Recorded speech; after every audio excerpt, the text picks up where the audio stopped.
welcome to this deep dive today. Ooh, improving English communication skills. Yeah.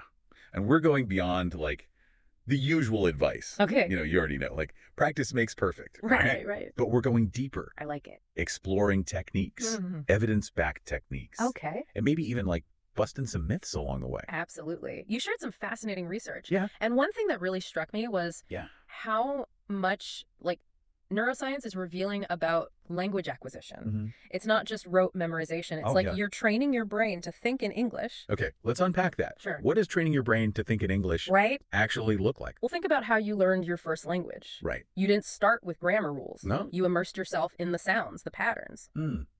So the same principle applies to learning English. Okay. One technique that kind of leverages this is called shadowing. Shadow. Yeah. Have you heard of this? I have heard of it. Okay. Yeah. It involves listening to native speakers. Right. And mimicking like their pronunciation, their rhythm. Okay. It's almost like synchronized swimming for your tongue. That's a hilarious image. I always thought it was for like advanced learners.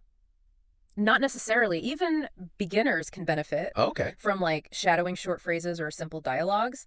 It helps you kind of turn your ear to the flow of English, and it trains your vocal muscles to produce the sounds accurately. So it's kind of like learning a song by ear. Exactly. You're not just memorizing the lyrics. You're absorbing the melody, the rhythm. And just like music, the more you practice, the more fluent and natural your performance becomes. So we're talking about rewiring our brains for English. Yes. But what about those of us who like struggle with vocabulary? Yes. It feels like trying to climb Mount Everest. I hear you. So instead of getting overwhelmed by the like sheer volume of words, let's look at a more strategic approach. Have you ever heard of spaced repetition? Spaced repetition. Is that like some kind of sci-fi memory implant? Not quite. It's actually a learning technique based on the science of memory. Okay. It involves reviewing information at like increasing intervals, helping your brain move that new vocabulary from short-term to long-term memory. So it's like strategically reminding your brain about these new words at just the right time. Exactly. To make them stick. There are apps and software that do this automatically, but you can also create your own system using flashcards or even like a simple spreadsheet. Okay. The key is consistency and spacing out those reviews. This is blowing my mind. I've always just tried to cram words into my head before a test. Yeah.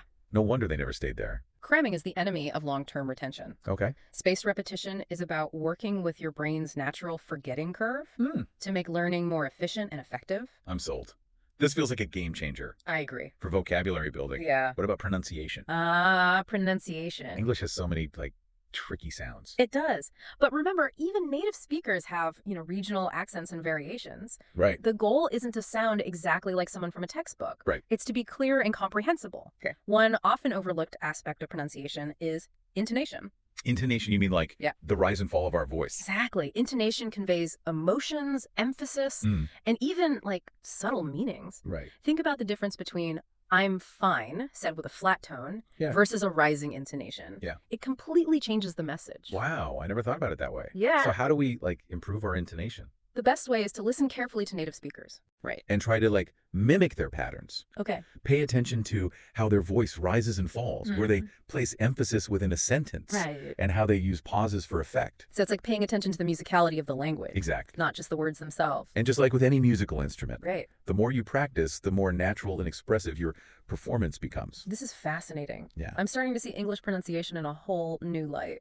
I like it. But what about those moments when you're in a conversation and your mind goes blank? Oh, yeah. Like hitting a brick wall. We've all been there. Yeah. And it's incredibly frustrating. Right. So one strategy to overcome this is to develop what we call circumlocution skills. Circumlocution skills. It's a fancy word. Yeah. For describing or explaining something. Okay. When you don't know the exact word. So it's like talking your way around Precisely. a missing vocabulary word. Yep. For example, if you can't remember the word microwave, you could say, the machine that heats up food quickly using waves. Right. It might not be elegant, but it gets the message across. That's so clever. I've never thought of it as like a skill to develop. Yeah. But it makes so much sense. Right. It's like having a linguistic safety net. Exactly. When your vocabulary fails you. And the more you practice circumlocution, the more confident you'll feel navigating those tricky conversational moments. It's like having a backup generator for your communication skills. Okay, we've been talking a lot about individual skills, like pronunciation and vocabulary. Yeah. But what about the bigger picture? of communicating effectively in different situations. Yes. I mean, talking to your friends is totally different from giving a presentation at work. Absolutely. And that's where understanding register comes into play. Right. It's about adapting your language and tone to match the context. So is it like having different costumes for your words? I love that analogy. Think about it. You wouldn't wear a tuxedo to a beach party, right? Right. Similarly, you wouldn't use like slang or informal language in a formal business setting. That makes perfect sense. Yeah. But how do we learn these different registers? Yeah. It feels a bit like trying to crack a secret code. One of the best ways is to immerse yourself in authentic English content. Okay. Pay attention to how people speak in movies, TV shows, podcasts, even real-life conversations. So it's like being a language detective. Exactly. Observing. Analyzing how people use English in different settings. And as you become more attuned to these subtle nuances, you'll naturally start adapting your own communication style. This is making me realize how much I've been missing. Yeah. I've been so focused on, like, grammar rules and vocabulary lists that I haven't really paid attention to how people actually use English. That's a common experience. Yeah. We often get so caught up in the technicalities that we forget that language is a living, breathing thing, constantly evolving and adapting to different contexts. This is eye-opening. I'm already feeling inspired to pay more attention to those subtle nuances. Yeah. But what about those of us who get nervous speaking in front of others? Oh, yeah. Public speaking is terrifying. It's definitely a challenge, but the good news is public speaking skills can be learned and developed even in English. Okay. One technique that can help is called visualization. Visualization. Is that like some kind of Jedi mind trick? Not quite. It's about creating a mental picture of yourself speaking confidently and successfully. Right. Imagine yourself on stage, engaging the audience. Okay. Delivering your message with like clarity and impact. So it's like a mental rehearsal for the actual performance. And by visualizing yourself succeeding, you're actually training your brain to overcome those nervous feelings and perform at your best. Wow, that's incredible. Yeah. I've heard of visualization for athletes. Right. But never thought to apply it to public speaking. It can be incredibly powerful.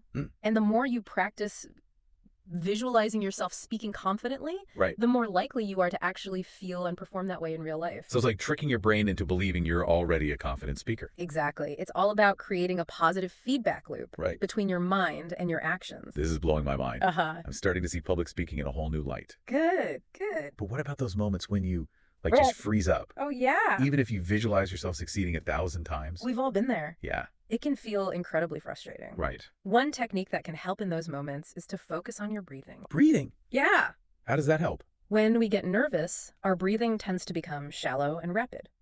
And this can actually exacerbate those feelings of anxiety and make it harder to think clearly. Right. So by consciously slowing down and deepening your breath, you can calm your nerves and regain control. So it's like hitting the pause button on your nervous system. And once you've calmed your breath, you can then focus on delivering your message with clarity and confidence. This is such a simple but powerful technique. It can make a world of difference. I'm definitely going to try that next time I have to speak in front of others. Good. And remember, even experienced public speakers get nervous sometimes. Yeah. The key is to have strategies in place to manage those nerves and deliver your message effectively. Okay, so we talked about visualization and breathing techniques. Are there any other tips for like connecting with an audience? Absolutely. Yeah. One key principle is to focus on storytelling. Storytelling. Yeah. Okay. Human beings are wired for stories. We're drawn to narratives that engage our emotions and help us make sense of the world. So even in like a formal presentation, a business meeting. In fact, stories can be incredibly effective in those settings because they help to kind of humanize your message and make it more relatable. So instead of just presenting like dry facts and figures, we should try to weave those details into a compelling narrative. Think about how you can use stories to illustrate your points. Connect with your audience on an emotional level and leave a lasting impression. This is so insightful. Yeah. I've always thought of storytelling as something for, novelists and filmmakers. Right. I never realized how powerful it could be in other contexts. It's a universal tool of communication. And the more you practice incorporating stories into your English communication, the more engaging and persuasive you'll become. Okay, I'm starting to feel like a master storyteller already. But what about humor? Is there a place for that in like professional settings? Humor can be a powerful tool. Right. But it's important to use it judiciously. Okay. A well-placed joke or anecdote can lighten the mood, Right. make your message more memorable, and even help to build rapport Okay. with your audience. But too much humor. or the wrong kind of humor. Exactly. It's important to be mindful of your audience and the overall context. Right. What might be funny to one group could be offensive or inappropriate to another. So it's about finding that sweet spot. Precisely. Where humor enhances your message. Yeah. Without detracting from it. And the more you practice using humor in your English communication, the more you'll develop a sense of what works and what doesn't. This is making me realize how much nuance there is to effective communication. Yeah. Even in a language you're fluent in. Absolutely. Language is a powerful tool. And the more we understand its subtleties and complexities, the more effectively we can use it to connect with others. Share our ideas and make a positive impact on the world. This has been an incredible journey so far. Yeah. We've explored everything. Yeah. From the science of language acquisition. To the art of storytelling and humor. I agree. We've covered a lot of ground here in part 1 of our deep dive. Yes. I'm sure there's even more to explore, right? You're absolutely right. We've only just scratched the surface of this fascinating topic. I'm eager to delve even deeper in part 2 and uncover more strategies and insights for mastering English communication. Me too. I'm already feeling inspired to level up my own communication skills. Good. But for now, we'll take a short break. And we'll be back soon. With part 2 of our deep dive. Sounds good. Welcome back to our deep dive. Yeah, into improving those English communication skills. Yeah, we covered a lot of ground in part 1. We did. It's amazing how much there is to learn about language. Even beyond like the basics of grammar and vocabulary. It really is a lifelong journey of discovery. It is. It is. Yeah. One of the things that really stuck with me was the idea of shadowing. Basically like mimicking native speakers to improve pronunciation and fluency. It's a fantastic technique. And what I find so fascinating about it is that it goes beyond just like imitating sounds. It's about internalizing the rhythm and intonation of the language. Yeah, it's like dancing with the language. Exactly. Not just stepping on its toes. And just like with dancing, the more you practice, the more natural and graceful your movements become. So how can we make shadowing like a regular part of our like language learning routine? Well, the beauty of shadowing is that you can do it almost anywhere. Anytime. All you need is something to listen to, like podcasts, audiobooks, even, YouTube videos. So you can be shadowing while you're like commuting, working out, or even doing the dishes. Exactly. It's about finding those pockets of time in your day and turning them into like mini language learning sessions. I like it. Okay, I'm sold on shadowing. Okay, good. But let's switch gears for a moment and talk about something that can be a real confidence killer. Making mistakes. It's inevitable. It is. We all make mistakes. You do? Even in our native language. Of course. But sometimes it feels like those mistakes are like magnified when you're speaking English. Especially if you're not confident in your skills. I understand that feeling.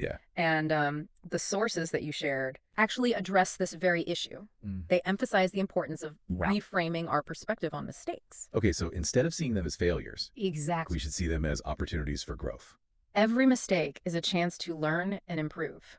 It's like those scientists who conduct experiments. They don't expect every hypothesis to be correct. They embrace those like unexpected results as valuable data. It's like those fail videos that go viral. Yes. We learn more from the mishaps than like the perfect executions. Exactly. And remember, even native English speakers make mistakes. All the time. All the time. It's all part of the human experience. So how do we shift our mindset? To like embrace those mistakes and see them as stepping stones rather than stumbling blocks? One strategy is to remind ourselves that language learning is a journey, not a destination. It's about progress, not perfection. And that progress is often messy and nonlinear. Exactly. There will be ups and downs, moments of fluency and moments of frustration. Right.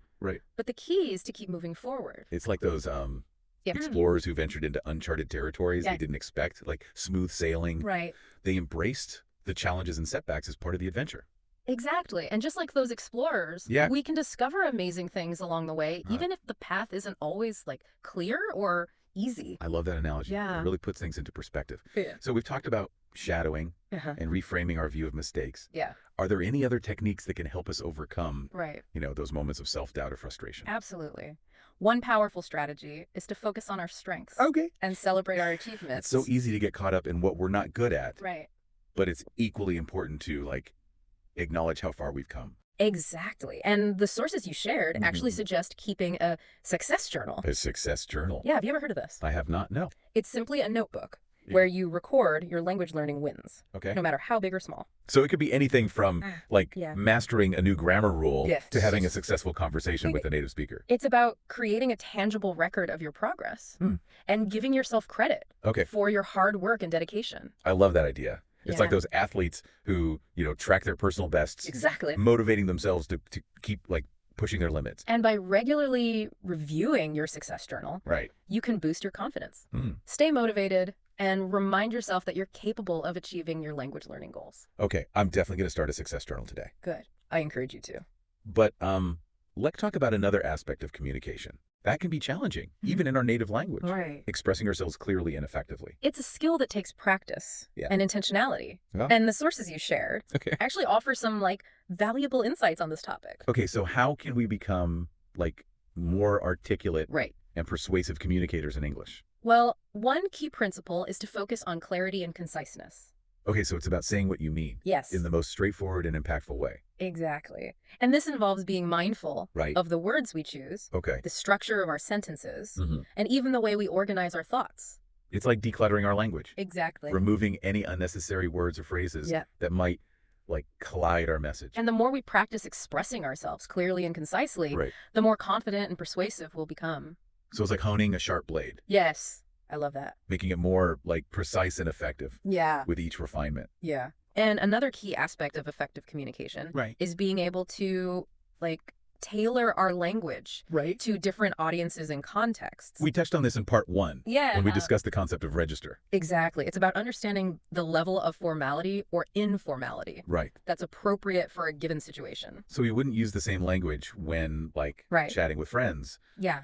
As we would when giving a presentation at work. Precisely. And the sources you shared actually suggest paying attention to how native speakers adapt their language in different settings. It's like observing a chameleon. Exactly. Changing its colors to blend in with its surroundings. And by carefully observing and mimicking these subtle shifts in language, we can become more versatile and adaptable communicators. So it's like having a linguistic toolbox filled with different tools for different jobs. And the more we practice using these tools, the more confident and effective we'll become in any communication scenario. This is making me realize how much there is to learn about the art of communication, even in a language we're already familiar with. It's a lifelong journey of discovery and refinement. It is. And the more we embrace that journey, the more rewarding it becomes. Okay, so we've talked about clarity, conciseness, and adapting our language to different contexts. Are there any other strategies that can help us become more effective communicators? One crucial aspect of communication is being able to listen actively and empathetically. It's not just about hearing the words. It's about understanding the message, the emotions, the intent behind them. Exactly. And active listening involves being fully present in the moment. Paying attention to both verbal and nonverbal cues, and seeking to understand the speaker's perspective. It's like putting on a pair of empathy glasses. I love that image. Seeing the world through the other person's eyes. And the more we practice active listening, the stronger our relationships become, the more effectively we can, resolve conflicts, and the more we can learn from others. So active listening is not just a communication skill. It's like a life skill. Absolutely. And the sources you shared actually emphasize the importance of practicing active listening in English, even if you're not yet fluent. So how can we develop our active listening skills in English? Well, one strategy is to focus on asking clarifying questions. Okay, so instead of just nodding along, make sure you truly understand what the speaker is saying. Exactly. By asking questions like, can you explain that further? Yeah. Or what do you mean by that? And another key aspect of active listening is being able to summarize the speaker's message in your own words. It's like reflecting back what you've heard, ensuring that you've understood it correctly. And by doing this, you're not only demonstrating that you're listening, but you're also helping to clarify any misunderstandings and ensure that everyone is on the same page. Okay, I'm starting to see how active listening can really elevate our communication skills. It's a game changer. And the more we practice it, the more effective and empathetic communicators we become. Well, we've covered a lot of ground here in part 2. We have. Of our deep dive. Yes. From shadowing and reframing mistakes to celebrating successes, honing our clarity, adapting our language, and becoming active listeners. It's amazing how many facets there are. To effective communication. It truly is a fascinating and multifaceted field. It is. And what's exciting is that there's always more to learn. Always more. And explore. Absolutely. I'm already feeling inspired to implement these strategies. And keep refining my English communication skills. I encourage you to.